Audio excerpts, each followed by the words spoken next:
الحمدللہ رب العالمین والصلاة والسلام علی سیدنا و مولانا محمد خاتم النبیین وعلی آلہ واصحابہ اجمعین وعلی کل من تبعہم بإحسان الی یوم الدین۔ میں حضرت مولانا محمود حسن صاحب دامت برکاتہم کا شکر گزار ہوں کہ انہوں نے اپنے مفید ایک حصے کے طور پر مجھے بھی یہ شرف عطا فرمایا کہ میں اس میں شامل ہوں۔ حقیقت یہ ہے کہ اللہ تبارک و تعالیٰ کے فضل و کرم سے پاکستان نہ صرف ہمارے اہل پاکستان کے لیے اور اہل کشمیر کے لیے بلکہ پورے عالم اسلام کے لیے ایک نعمت کبریٰ ہے۔ بے شک اللہ تبارک و تعالیٰ نے محض اپنے فضل و کرم سے ہمیں یہ ملک عطا فرمایا اور ہمارے اکابر حضرت مولانا اشرف علی صاحب تھانوی قدس اللہ تعالیٰ سرہ حکیم الامت، حضرت شیخ الاسلام علامہ شبیر احمد صاحب عثمانی رحمۃ اللہ علیہ، حضرت مولانا ظفر احمد صاحب عثمانی رحمۃ اللہ علیہ صاحب اعلیٰ السنن، اور حضرت مولانا مفتی محمد شفیع صاحب میرے والد ماجد، حضرت مولانا محمد ادریس کاندلوی صاحب رحمۃ اللہ علیہ، حضرت مولانا مفتی محمد حسن صاحب رحمۃ اللہ علیہ، یہ سارے بزرگ اس تحریک پاکستان کے ہراول دستے کے طور پر کام کرتے رہے اور اللہ تبارک و تعالی نے ان حضرات کی کوششوں کو اور ان کے دعاؤں کو قبولیت عطا فرما کر ہمیں یہ خطہ زمین اپنے فضل و کرم سے عطا فرمایا۔ آج ہندوستان میں جو کیفیت ہے اور مسلمانوں کے ساتھ جو سلوک ہو رہا ہے وہ آپ سب حضرات بخوبی جانتے ہیں۔ ان حضرات کو پہلے سے اس بات کا ادراک اور احساس تھا کہ اگر مسلمانوں کے لیے کوئی الگ خطہ زمین پاکستان کی شکل میں حاصل نہ کیا گیا تو پورا ہندوستان کے سارے مسلمان ہندوؤں کے تابع ہو کر رہ جائیں گے۔ اللہ تعالیٰ کے فضل و کرم سے ہمیں یہ مملکت خداداد عطا ہوئی۔ افسوس ہے کہ ہم اس نعمت کا صحیح شکر ادا نہیں کر سکے اور جس طرح ہمیں اس مملکت کو پروان چڑھانا چاہیے تھا اور جن بنیادوں پر اس کو قائم کیا گیا تھا وہ افسوس ہے کہ ابھی تک وہ خواب تشنہ تعبیر ہے اور ہم اس منزل تک ابھی نہیں پہنچ سکے جس منزل کا خواب ان بزرگوں نے دیکھا تھا۔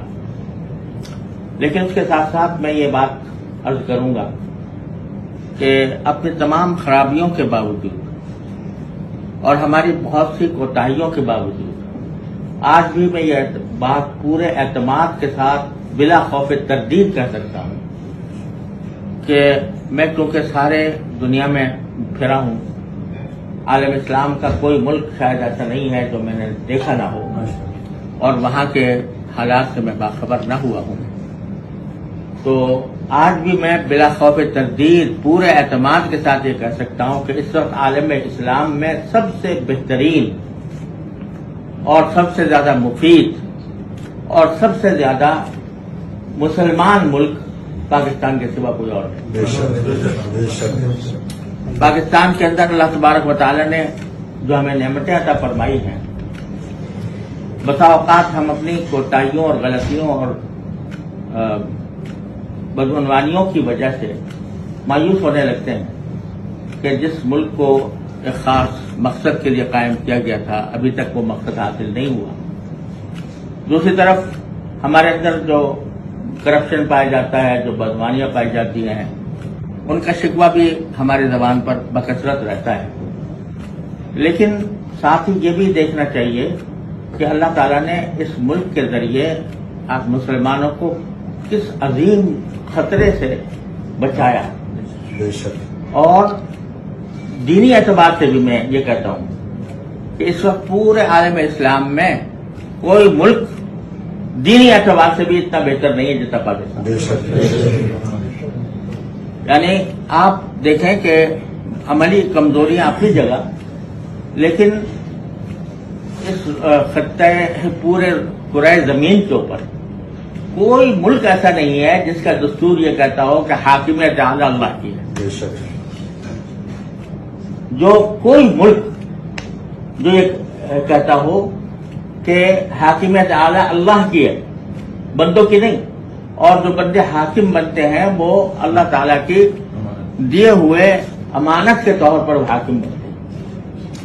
یہ جملہ آپ کو دنیا کے کسی دستور کے اندر نہیں ملے گا. بے شک. اور یہ وہ پہلا بنیادی پتھر ہے جو حضرت شیخ الاسلام علامہ شبیر احمد صاحب عثمانی رحمۃ اللہ علیہ کی قیادت میں ہمارے علماء اکابر نے قرارداد مقاصد کی شکل میں سن 1948 میں پیش کر دیا تھا اور اس کو منوا لیا تھا، اور آج تک الحمدللہ کوئی اس کو ہلا نہیں سکتا. بے شک. تو فکری اعتبار سے بھی اگر دیکھا جائے تو کوئی ملک دنیا کا ایسا نہیں ہے جس میں یہ تسلیم کیا گیا اور یہ تسلیم کیا گیا ہو کہ کوئی قانون قرآن سنت کے خلاف نہیں ہوگا. لیکن عملی کمزوریاں بے شک ہیں. اس کے باوجود عملی کمزوریوں کی حد تک بھی میں یہ بات عرض کرتا ہوں کہ جب ہم پاکستان آئے تو 1948 میں میرے والد ماجد حضرت مولانا مفتی احمد شفیع صاحب رحمۃ اللہ نے ہجرت کی، تو اس وقت ہم کراچی کے اندر نووارث تھے. تو کراچی کا حال یہ تھا کہ ہر بازار کے اندر شراب خانے کھلے ہوئے تھے، دعوت عام تھی. جس طرح ریسٹورینٹ کھلے ہوتے ہیں اس طریقے سے شراب خانے بھی کھلے ہوتے ہیں.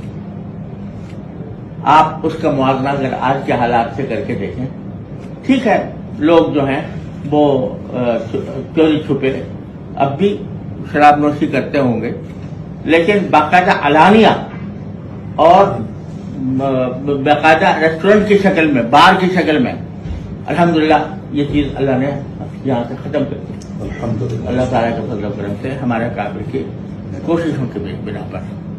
اسی طریقے سے ہمارے ملک میں جب ہم آئے تھے تو کراچی میں مسجد تلاش کرنا مشکل تھا، لیکن الحمدللہ یہ مساجد اور مدارس اس طریقے سے الحمدللہ اللہ تعالیٰ نے قائم فرمائے. الحمدللہ. اور اس وقت شاید میرے علم میں کوئی اسلامی ملک ایسا نہیں ہے جس میں ہم آزادی کے ساتھ حق کی آواز بلند کر سکتے ہیں.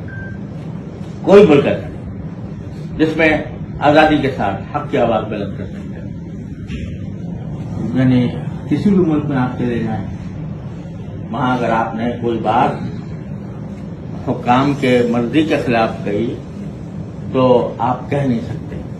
بڑے بڑے سورما جو یہاں پر پاکستان میں بہت جذباتی انداز سے گفتگو کرتے ہیں، وہ ذرا ایک کلمہ جا کر وہاں کہہ کے تو دیکھیں، سعودی عرب میں یا امارات میں یا کسی اور ملک میں جا کر کہہ کے تو دیکھیں کہ کیا انجام ہوتا ہے. تو مختلف وجوہ سے باوجود ہماری کمزوریوں کے اللہ تبارک و تعالیٰ کے فضل و کرم سے یہ ملک ہمارے لیے ایک نعمت ہے. بے شک. بے شک. بے شک. ہمارا سب سے پہلا کام یہ ہے کہ ہم اس نعمت کا احساس کریں. بے شک. یعنی جب ایک مرتبہ آپ نے اگر دل میں یہ بٹھا لیا کہ یہ ملک تو بنا ہی غلط تھا، یا یہ بٹھا لیا کہ یہ ملک ناکام ملک ہے والعیاذ باللہ، پھر آپ کسی ترقی کی منزل کی طرف نہیں بڑھ سکتے. بے شک. جب تک یہ احساس نہ ہو کہ یہ اللہ تعالیٰ کی ایک نعمت ہے، اس کا ایک کرم ہے جو ہم اس خطے کے مسلمانوں پر اللہ نے فرمایا، اور یہ ایک نعمت ایسی ہے کہ جس کا ہمیں شکر ادا کرنا چاہیے. جب تک ہم اس بات کا احساس پیدا نہ کریں کہ ہم اس ملک کے باشندے ہیں، ہم پاکستانی ہیں، تو اس وقت تک ہم آگے قدم نہیں بڑھا سکتے. اگر سارا وقت ہم یہاں کی بدعنوانیوں کا مرثیہ پڑھنے میں گزار دیں تو آگے کیسے بڑھیں گے؟ تو پہلا قدم تو یہی ہے کہ ہم اس اللہ تعالیٰ کی اس نعمت کا احساس کریں، اس کا شکر ادا کریں، اور شکر ادا کر کے جو کوتاہیاں ہیں، جو غلطیاں ہیں، ان کو دور کرنے کی حد البتہ کوشش کریں. یوم آزادی بہرحال ایک ایسے دن کی یادگار ہے جبکہ اللہ تعالیٰ نے یہ نعمت عطا فرمائی تھی. تو اس موقع پر خاص طور سے ہمیں اپنے اس عہد کو تازہ کرنا چاہیے کہ یہ ملک ہمارا ہے اور